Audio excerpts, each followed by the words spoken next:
My blog post this week explains how addressing tech debt transforms fragile operations into scalable growth. It outlines foundations for ownership, testing, integration, and communication. UK SMEs can reduce risk, cut costs, and accelerate customer value.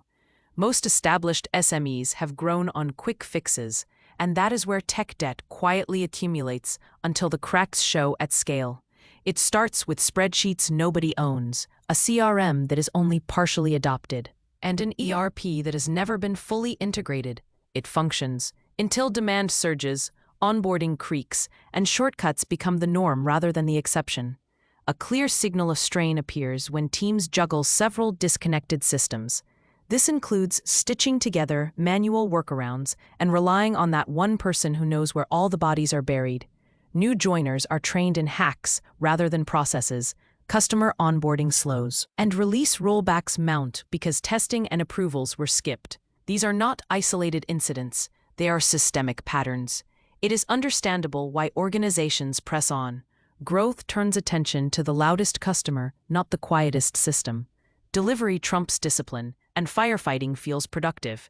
Yet the hidden cost grows because technical debt compounds just like interest, converting small fixes into expensive rebuilds at the worst possible moment. The smarter path is to set foundations before the next surge.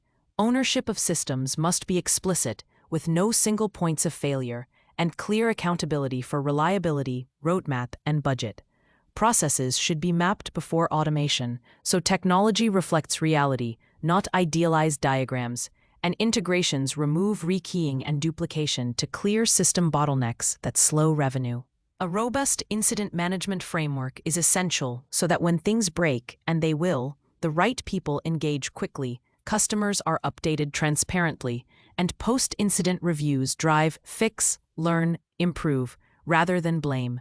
Equally, disciplined change management with staged testing, approvals, and customer-facing input strikes a balance between speed and control, making rollbacks the exception rather than the routine.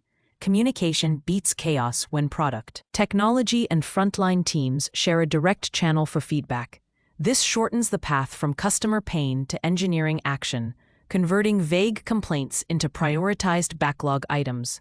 The result is fewer growth blockers, faster resolution, and better morale across the board. Data visibility turns opinions into facts.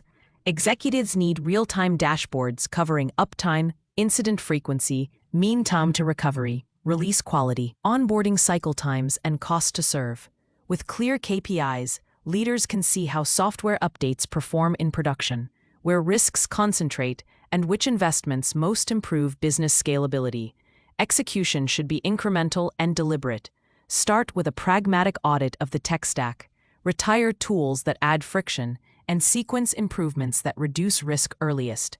Introduce a regular stop-and-fix cadence. Allocate budget in pounds sterling for modernization before firefighting consumes it, and ensure skills are documented so knowledge survives attrition. None of this is theory, it is operational discipline. When SMEs embrace structured change, adopt a living incident playbook, and connect data to decisions, they spend less time apologizing and more time delivering value. The compounding effect is profound. Fewer emergencies, faster onboarding, and cleaner routes to market. The message is simple and urgent. Tackle tech debt on your terms, not under duress.